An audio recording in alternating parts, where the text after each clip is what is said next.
The first step towards achieving your dreams is having the right coach.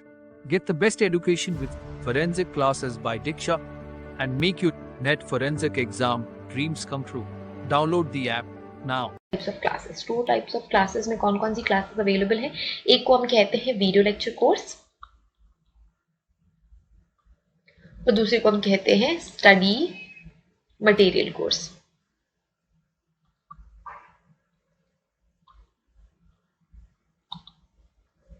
ठीक है, सो इसमें आपको क्या मिलती है? वीडियो लेक्चर्स मिलती हैं, पीडीएफ स्टडी मटेरियल या पीडीएफ नोट्स आप कह सकते हो, sample paper and sample MCQs. तो ये सारे के सारे कंटेंट्स आपको वीडियो लेक्चर कोर्स में अवेलेबल होते हैं। स्टडी मटेरियल कोर्स में सिर्फ और सिर्फ वीडियो लेक्चर आप एलिमिनेट कर दीजिए एंड बाकी सारा का सारा कंटेंट आपको स्टडी मटेरियल कोर्स में मिलता है। मतलब आपको पीडीएफ स्टडी मटेरियल नोट्स मिलेंगे, सैम्पल एमसीक्यूज मिलेंगे एंड सैम्पल पेपर्स मिलेंगे। तो ये सारी चीज़ें स्टडी मटेरियल कोर्स में इंक्लूडेड है।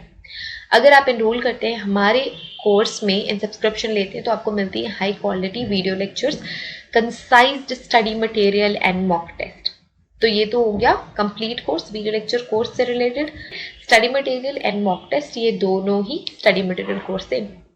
सो स्टडी मटेरियल और मॉक टेस्ट, सैम्पल पेपर्स जिसे हम कह सकते हैं, वो आपकी स्टडी मटेरियल कोर्स पे इंक्लूडेड है। Okay, hello everyone, so welcome to today's class. And आज की क्लास में हम पढ़ रहे हैं section 119 of Indian Evidence Act IEA का सेक्शन 119। और सेक्शन 119 हैंडल करता है witnesses unable to communicate verbally. वो सारे विटनेस, वो सारे एविडेंसेस जो कि वर्बली कम्युनिकेट नहीं कर सकते। Hello everyone, welcome to today's class. And आज की क्लास में हम पढ़ रहे हैं section 119 of Indian Evidence Act. Indian Evidence Act को शॉर्ट में हम IEA भी कहते हैं। सो IEA का सेक्शन 119 हैंडल करता है witnesses unable to communicate verbally. वो सारे विटनेसेस जो वर्बली कम्युनिकेट नहीं कर सकते, या तो फिर वो डेफ है या फिर डम है। तो वो सारे विटनेसेस हमें कैसे रिकॉर्ड करने हैं ये इस सेक्शन में बताया गया है। A witness who is unable to speak may give his evidence in any other manner in which he can make it intelligible as by writing और बाय साइंस। सो कोई भी ऐसा पर्सन जो वर्बली कम्युनिकेट नहीं कर सकता, या तो वो साइन लैंग्वेज के थ्रू या बाय साइंस अपना जो भी विटनेस है वो कम्युनिकेट साइंस के थ्रू कर सकता है, या फिर राइटिंग के थ्रू अपना जो भी इंफॉर्मेशन है, वो जो भी एविडेंस है, वो इस वे में कम्युनिकेट कर सकता है जिससे कि समझा जा सके, वर्बली नहीं। उसके अलावा और भी कोई अदर मैनर जैसे कि राइटिंग, वो लिख के बता सकता है या फिर साइंस के थ्रू बता सकता है। But such writing must be written and the signs made in open court. But ये जो राइटिंग्स है, जो भी वो विटनेस लिख के बता रहा है, वो कोर्ट में होना चाहिए। और ये जो साइंस के थ्रू वो कम्युनिकेट कर रहा है वो भी ओपन कोर्ट में होना चाहिए। Evidence so given shall be deemed to be oral evidence. अब हम इसे ओरल एविडेंस की कैटेगरी में रखेंगे। अगर वो कोई भी एविडेंस, वो कोई भी पर्सन जो कि विटनेस है, वो वर्बली कम्युनिकेट नहीं कर सकता, वो लिख के या साइंस के थ्रू अपनी इंफॉर्मेशन कन्वे कर रहा है, उसको हम ओरल एविडेंस की कैटेगरी में रखेंगे। Provided that if the witness is unable to communicate verbally, the court shall take the assistance of an interpreter. अगर उसके साइंस को हम समझ नहीं पा रहे, वो जो हमारा विटनेस है जो वर्बली कम्युनिकेट नहीं कर पा रहा है कोर्ट में, तो हम एक असिस्टेंस रख सकते हैं, कोई ऐसा पर्सन जो उसकी इंफॉर्मेशन हमें ट्रांसलेट करके बता सके, हमें इंटरप्रेट करके बता सके कि किसी पर्टिकुलर साइन का मतलब क्या है। और अ स्पेशल एडुकेटर, ठीक है, कोई ऐसा इंटरप्रेटर हमें कोर्ट में रखना पड़ेगा जो उसकी राइटिंग्स को समझ सके या फिर उसके साइंस को समझ सके और हमें इंटरप्रेट करके बता सके या फिर ट्रांसलेट कर सके इजी लैंग्वेज में अगर मैं कहूँ तो। अब ये जो स्टेटमेंट्स हैं उनको रिकॉर्ड करना बहुत ज़्यादा ज़रूरी होता है and these statements shall be videographed. So ये पूरा का पूरा प्रोसेस वीडियोग्राफ्ड होना चाहिए। सबसे पहली चीज़ ये है कि वो ओपन कोर्ट में होना चाहिए, जो भी राइटिंग्स है, जो भी साइंस है, वो ओपन कोर्ट में होना चाहिए। एक इंटरप्रेटर या फिर हम स्पेशल एडुकेटर रख सकते हैं to understand what that person wants to convey। इसके अलावा हमें ये सारी की सारी चीज़ें रिकॉर्ड करनी, ऑन रिकॉर्ड्स रखने हैं। वीडियोग्राफ, अगर साइंस के थ्रू अगर समझाया जा रहा है तो वीडियोग्राफिंग करनी है, या फिर अदर रिकॉर्ड्स लाइक राइटिंग के थ्रू, तो उन राइटिंग्स को सिक्योर रखना है। बट ये दोनों ही केसेस में, चाहे लिख के वो समझा रहा है या साइंस के थ्रू समझा रहा है, वो दोनों ही प्रोसीजर्स को हमें वीडियोग्राफ करना होता है एज एविडेंस। ये बहुत ही इंपॉर्टेंट स्टेप है, और ये सारी चीजें हमें section 119 of Indian Evidence act बताती है।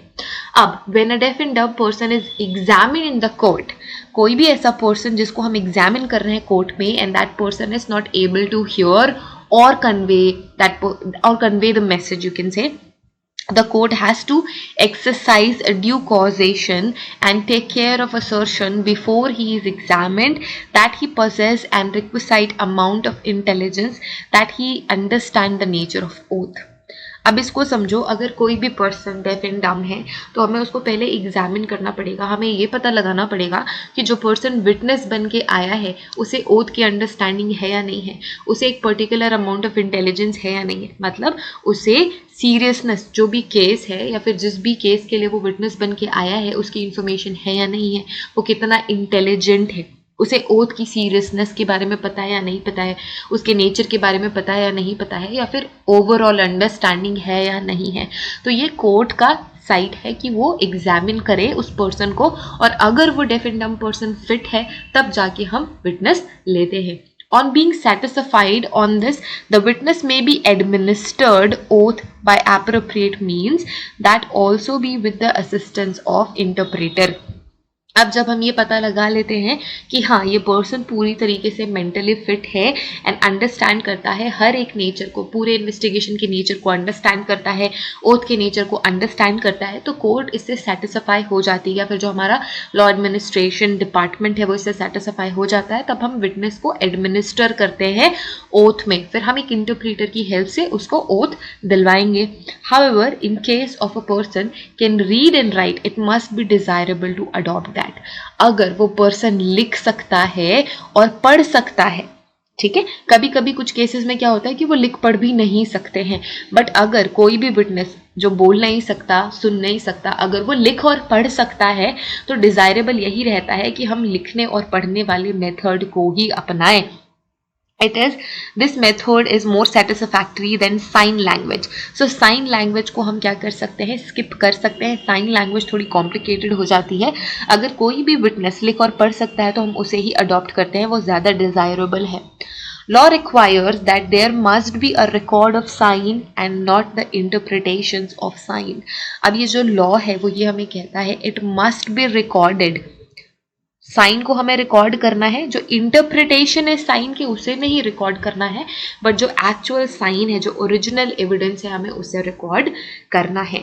So this is about it everyone. This is section 119 of Indian Evidence Act which deals with witnesses those are unable to communicate verbally, और हमें किस तरीके से उनको एग्जामिन करना है और कौन से मेथड के थ्रू हमें एविडेंसेस एडमिनिस्टर करने हैं। So that's it for this class. Everyone have a great day ahead. Take care of yourself. See you guys in the next video. Till then, take care. Bye. And if you want to join any of our classes, you can join our classes. You can download our application. Link is in the description. Join us on Instagram, Telegram, and stay connected. Thank you again. All the best for your preparation. Bye.